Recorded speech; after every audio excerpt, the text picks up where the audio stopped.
Friends ఇదిగోండి మునగ చెట్టు అయితే అంతా పురుగు వచ్చింది కదా, చూపిస్తాను చూడండి దగ్గర నుండి. అంత పండు వారినట్టు కూడా అయింది. అందుకని నేను ఏం చేస్తున్నా అంటే చెట్టును చూస్తూ ఒకవేళ పూత ఏమన్నా వచ్చిందో చూస్తూ కొమ్మ కత్తిరింపు అయితే చేసేద్దాం అనుకుంటున్నాను. ఇక్కడ చాలా రోజులు చూస్తున్నాను పూత వస్తుందేమో అని వెయిట్ చేశాను. ఇప్పటికీ చాలాసార్లు కొమ్మ కత్తిరింపు కూడా చేశాను, అయినా రావట్లేదు. అందుకని ఇప్పుడు కూడా కొమ్మ కత్తిరింపే చేసేద్దాం, ఇంకా తప్పేది ఏం లేదు. కొమ్మ కత్తిరింపు చేస్తే ఏమైనా మార్పు అయితే వస్తుంది. ఏంటంటే చెట్టు నిండా పురుగే వస్తుంది అనమాట. దీన్ని ఇలానే కుండీలో వేసేసి అదే డికంపోజ్ అయిపోతుంది. వర్షాకాలంలో మంచిగా చిగురు రావాలి. చిగురు రావకపోగా వచ్చింది కాస్త మొత్తం అంతా పురుగు వచ్చేస్తుంది. అందుకనే చూసుకుంటూ కట్ చేసుకోవాలి. ఇలానే లాస్ట్ టైం కూడా వీడియోస్ చేసేసరికి పూత ఎక్కడైతే ఉందో అవే కొమ్మలు కట్ చేస్తుంది. అందుకనే చూసుకొని కట్ చేసుకోవాలి మనము. ఎందుకంటే మనమే వీడియో షూట్ చేస్తున్నాము, మనమే కొమ్మ కత్తిరింపు చేస్తున్నప్పుడు అయితే 1-2 సార్లు చూసుకుంటూ చేయాలి. ఫ్రెష్గా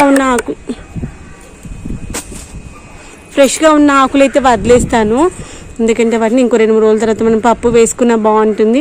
ఏవైతే ఆకులు ముడతలు వచ్చినాయో ఆ ఆకులు తెంపేస్తూ కొమ్మ కత్తిరింపు అయితే చేస్తాను. ఇక్కడ చూడండి చెట్టుకు ఆకులు అసలు ఏం లేవు, అలాంటి వాటిని అయితే తీసేస్తే ఇక్కడ ఉన్న చూడండి ఫ్రెష్గా ఈ యొక్క ఫ్రెష్గా ఉన్న ఆకుల వాటిని అయితే ఉంచుతాను.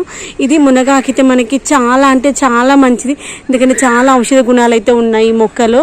కాబట్టి మనకు వీలైనంత వరకు దీన్ని పప్పులలో కానీ మీకు చాలాసార్లు రెసిపీస్ చూపించే కదా, వీటిని పరోటాస్ చేసుకోవచ్చు, పప్పు చేసుకోవచ్చు, పచ్చడి చేసుకోవచ్చు, పొడులు చేసుకోవచ్చు, రకరకాలుగా వాడుకోవచ్చు. లేదంటే డ్రైగా చేసుకుని నీళ్ళలో పెట్టుకుని మనకు కావాల్సినప్పుడల్లా అన్ని కూరల్లో వాడుకోవచ్చు. కరివేపాకు పౌడరు, తర్వాత కొత్తిమీర పౌడర్ ఎట్లా వేసుకుంటామో ఈ యొక్క మునగాకు పౌడర్ను కూడా అట్లా వేసుకోవచ్చు.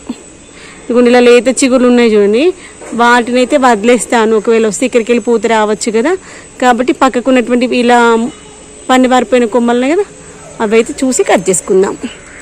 కట్ చేసుకున్నాక మొక్క ఎలా ఉందో ఏంటో చూపిస్తాను. ఫ్రెండ్స్ ఇదిగోండి మ్యాక్సిమం అయితే అంత కొమ్మ కత్తిరింపు చేసేసి వచ్చిన ఆకులు ఇదే కుండీలో ఇలా కింద పెట్టేసి దాని పెరికెళ్ళి ఇంకొకటి పెట్టేసా. అది ఈ వానలకి ఒక 1 వీక్లో మంచిగా అంతా డికంపోజ్ అయిపోతుంది. అదే మన మొక్కకి బలాన్ని ఇస్తాయి అన్నమాట. చూడాలి దేవుడి దయ వల్ల మంచిగా చిగురు వచ్చి పూత వస్తే బాగుండు.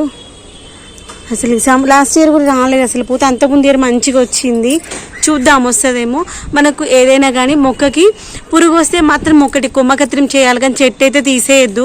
ఒకరు తెలిసిన వాళ్ళు అదే అన్నారనమాట, చెట్టుకు పురుగు వచ్చిందని చెట్టు కొట్టేశాము అని. జీవితంలో కష్టాలు వచ్చాయి కానీ చచ్చిపోతే దానికి సొల్యూషన్ రాదు కదా. మొక్క కూడా అంతే, మొక్కకి పెస్ట్ వస్తే వీలైనంత వరకు కొమ్మ కత్తిరింపు చేయడము, దానికి పెస్టిసైడ్స్ చేయడము చేస్తూ ఉండాలి ఆర్గానిక్గా, అదే రికవరీ అవుతుంది. అలా చేయంగా కూడా రికవరీ కాకపోతే అప్పుడు తీసేయాలి, కానీ చెట్టుకు పురుగు వచ్చింది కానీ తీసేయద్దు. కొమ్మ కత్తిరింపు చేసేసి మళ్ళీ కొత్త చిగురు వచ్చి మొక్క ఆటోమేటిక్గా సెట్ అయిపోతుంది. ఒకవేళ చెట్టు ఏ కొమ్మకైతే పెస్ట్ వచ్చిందో ఆ కొమ్మ వరకు కట్ చేసేయాలి. ఏదైనా మొక్క ఉంటే ఆ కొమ్మ ఇచ్చేసామనుకోండి పక్కన కొత్త చిగురు వస్తుంది.